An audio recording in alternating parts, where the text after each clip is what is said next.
約束だよ。いいよ。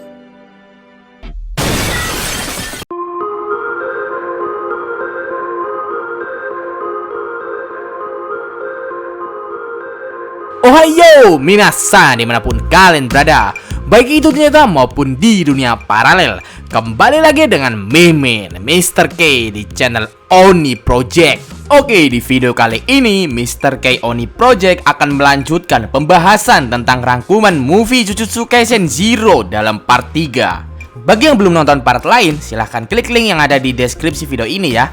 Sebagai disclaimer, isi rangkuman ini Mimin ambil dari manga Jujutsu Kaisen Zero chapter 3. Jadi apabila terdapat sedikit perbedaan antara rangkuman ini dengan movie-nya nanti, mohon untuk dimaklumi. Karena biasanya di movie akan terdapat pengurangan cerita ataupun tambahan cerita, tapi tenang saja, perbedaannya pasti hanya sedikit. Cerita di movie-nya tidak mungkin melenceng jauh dari manganya. Oke, sebelum memulai pembahasan rangkumannya, silahkan klik like dan subscribe-nya ya. Terima kasih. Oke, mari kita mulai. Ikuzo Mina. Oke, pada scene awal di video part 3 kali ini, kita akan diperlihatkan bahwa terdapat seorang emak yang bernama Saito dan anaknya cewek yang belum tahu namanya. Ya, kita anggap si anak cewek bernama Tukiem. Mereka sedang melakukan pengobatan spiritual kepada Geto. Dalam hal ini, si Tukiem memiliki masalah pada tubuhnya, di mana tubuhnya merasakan berat seperti ada yang ngelendot pada tubuhnya. Nafasnya juga sesak dan seringkali bermimpi tentang pelecehan seksual. Hal tersebutlah yang membuat si Tukiem insomnia atau susah untuk tidur dengan nyenyak. Karena hal tersebut, emak Saito pun membawa anaknya tersebut untuk berobat ke Geto. Di sini si Tukiem awalnya tidak mempercayai Geto. Namun setelah Geto menebak masalah yang diderita oleh Tukiem, Tukiem pun langsung kaget dan mulai percaya. Dalam hal ini ternyata terdapat kutukan yang sedang gabut dan ngelendot ke tubuh Tukiem. Bukan hanya ngelendot saja, sang kutukan juga mencekik leher Tukiem, meremas opai Tukiem dan juga meremas rabi lempit milik Tukiem. Hal tersebutlah yang membuat Tukiem selalu bermimpi tentang pelecehan. Lalu kemudian dalam sekejap, Geto langsung menyerap kutukan yang mengganggu Tukiem. Si Tukiem pun merasa lebih enakan. Dia merasa bahwa saat itu tubuhnya langsung enteng dan tidak merasa berat, karena memang sekarang tidak memiliki beban apa-apa pada tubuhnya. Saito dan Tukiem pun hanya bisa mengucapkan terima kasih kepada Geto. Emak Saito juga menganggap Geto seperti Buddha karena telah melakukan keajaiban pengobatan dengan cara kilat. Lalu kemudian setelah Saito dan Tukiem pergi, Geto langsung menggibah mereka. Dalam hal ini, manusia yang tidak bisa menggunakan kekuatan Jujutsu maka akan dianggap sebagai monyet oleh Geto. Wajah asli dari Geto yang sangat membenci para monyet akhirnya ditunjukkan di chapter 3 kali ini. Lalu setelah itu, datanglah seorang cewek yang sepertinya dia merupakan seorang asisten Geto. Dia memberikan info kepada Geto bahwa para bos cabang sekte aliran Geto telah berkumpul di ruang pertemuan kuil milik Geto. Sebelum melakukan pertemuan tersebut, Geto terlebih dahulu menyemprotkan disinfektan ke seluruh tubuhnya. Karena di sini Geto tidak ingin menyebarkan bau monyet kepada para keluarganya, yaitu para bawahan Geto. Terdapat scene lucu di sini karena begitu sangat senang telah berkumpul kembali. Di sini Geto mengajak asistennya untuk foto selfie bersama sebelum mereka menuju ruang pertemuan. Sang asisten pun juga demikian. Dia langsung mengeluarkan kamera dan cekrek, mereka pun senyum-senyum selfie bersama. Haha. Lalu tiba-tiba saja datanglah monyet, manusia tanpa kekuatan Jujutsu. Dia bernama Kanemori. Dia mencoba untuk menagih janji Geto untuk memurnikan kutukan yang menempel di tubuhnya. Dia merasa dibohongi oleh Geto karena sebanyak 150 juta yen telah dibayarkan ke Geto. Namun Geto masih membiarkan kutukan yang ada di Kanemori. Dalam hal ini, Geto menjelaskan bahwa setiap monyet memiliki perannya masing-masing bagi para manusia Jujutsu. Perannya adalah monyet untuk menghasilkan uang dan monyet untuk mengumpulkan kutukan. Kanemori sebagai contoh monyet yang menghasilkan uang, sedangkan emak Saito dan anaknya merupakan contoh monyet yang menghasilkan kutukan. Dalam hal ini, menurut Geto, karena Kanemori telah menunggak pembayaran donasi selama 6 bulan, maka Geto dan seluruh anggota sektenya tidak lagi mengurus kutukan yang ada di tubuh Kanemori. Setelah itu, Geto pun langsung membunuh Kanemori dengan cara menghancurkan kepala Kanemori menggunakan 3 kutukan yang memiliki bibir monyong. Setelah itu, sampailah Geto di ruang pertemuan. Di dalam ruangan tersebut, terdapat banyak para bos cabang sekte Geto yang telah berkumpul. Mereka merupakan manusia-manusia Jujutsu yang telah mendapatkan perlakuan buruk oleh para monyet atau oleh para manusia biasa non-Jujutsu.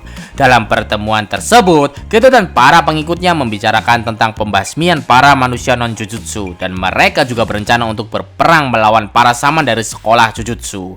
Kemudian scene pun dialihkan ke Yuta dan kawan-kawan. Dalam scene tersebut, terlihat bahwa tiba-tiba saja Yuta merasakan firasat yang buruk. Namun semua temannya malah meremehkannya. Mereka tidak percaya dengan firasat Yuta tersebut. Di sini juga ada perbacotan antara kepala sekolah Yagama Shimichi dan Gojo Satoru. Mereka membicarakan tentang Geto Suguru. Menurut Gojo, orang yang telah menjatuhkan kutukan tingkat semi 1 di misi Yuta dan Toge adalah Geto. Saat asik-asiknya mereka berdua saling berbacot, tiba-tiba saja muncul tanda penyusup yang masuk ke wilayah sekolah Jujutsu. Penyusup tersebut adalah Geto dan para pengikutnya. Panda, Toge, dan Maki pun terkejut karena firasat buruk yang dirasakan oleh Yuta akan benar-benar terjadi. Lalu kemudian tiba-tiba saja muncullah Geto di hadapan Yuta dan kawan-kawan dengan menggunakan burung kutukan raksasa. Geto dan para pengikutnya telah berhasil mendarat di sekolah Jujutsu Tokyo. Terdapat scene lucu di sini. Salah satu pengikut Geto yang bernama Nanako langsung memotret Panda karena dia menganggapnya lucu.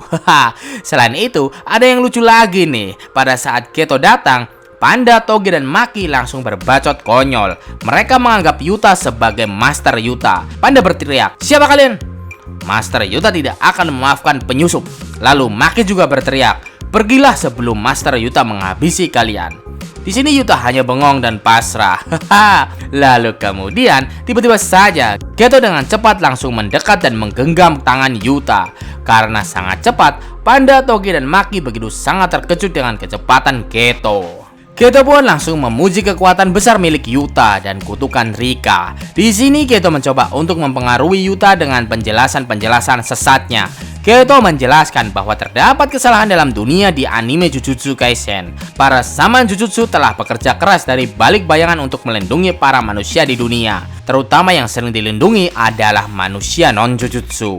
Menurut Geto, hal tersebut merupakan hal yang salah kaprah, di mana para manusia Jujutsu yang kuat harus tunduk kepada para manusia biasa yang non-Jujutsu yang pada dasarnya lemah. Geto menganggap para manusia biasa telah menghalangi perkembangan evolusi manusia Jujutsu. Menurutnya, sudah saatnya untuk para manusia Jujutsu untuk bangkit. Di sini Geto mengajak Yuta untuk bergabung dalam rencana pembasmian para manusia biasa non-Jujutsu. Geto menginginkan dunia yang 100% penuh dengan para dukun manusia Jujutsu. Lalu di tengah perbacotan Geto, tiba-tiba saja datang Gojo dan para guru sekolah Jujutsu. Setelah sekian lama, akhirnya dua sahabat Geto dan Gojo bertemu kembali. Geto telah mendengar 4 murid tahun pertama yang luar biasa, yang mana mereka merupakan murid didikan Gojo Satoru. Geto menyebut semua kekuatan murid tersebut dari mulai Yuta sampai dengan Maki. Tapi di sini terdapat bacotan Geto yang membuat Yuta marah. Geto mengejek Maki dengan sebutan Maki sang anak gagal klan Zenin. Hampir saja Yuta dan Geto baku hantam. Tapi Gojo sang saman terkuat di muka bumi tiba-tiba saja berdiri di tengah-tengah Geto dan Yuta. Gojo pun langsung bertanya soal tujuan Geto datang ke sekolah Jujutsu. Dalam hal ini, tujuan utama Geto datang adalah untuk mendeklarasikan perang atau mengajak perang dengan para saman yang ada di sekolah Jujutsu. Pada tanggal 24 Desember pada saat matahari terbenam, tragedi yang disebut dengan sebutan The Night Parade of 100 Demons akan segera dimulai. Lokasi tragedi tersebut akan terjadi di daerah Shinjuku, Tokyo dan Tanah Suci Jujutsu Kyoto.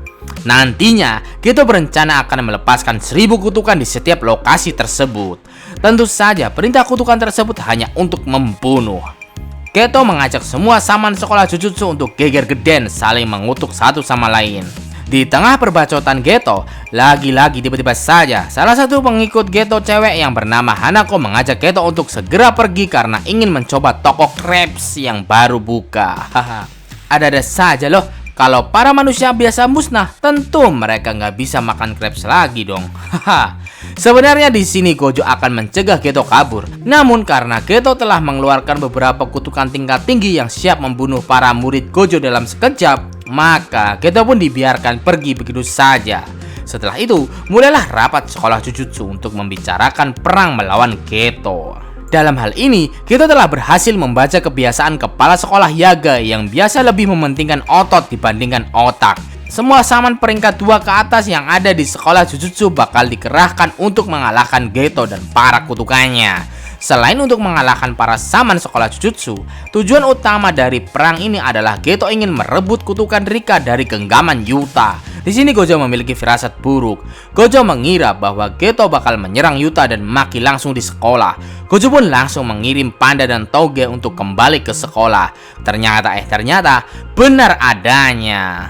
Geto menjebak para saman. Geto tidak datang ke lokasi yang telah disebutkan. Geto malah langsung menuju ke ruangan kelas yang biasa digunakan oleh Yuta dan kawan-kawan. Di situ hanya ada Maki dan Yuta, di mana mereka sedang ngobrol satu sama lain. Dalam obrolan tersebut, Maki sepertinya begitu menyukai Yuta. Setelah Yuta memutuskan untuk membelanya dari keluarga Zenin yang telah membuang Maki, bahkan apabila Maki ingin balas dendam dan ingin membasmi klan Zenin, Yuta juga akan ikut membantu.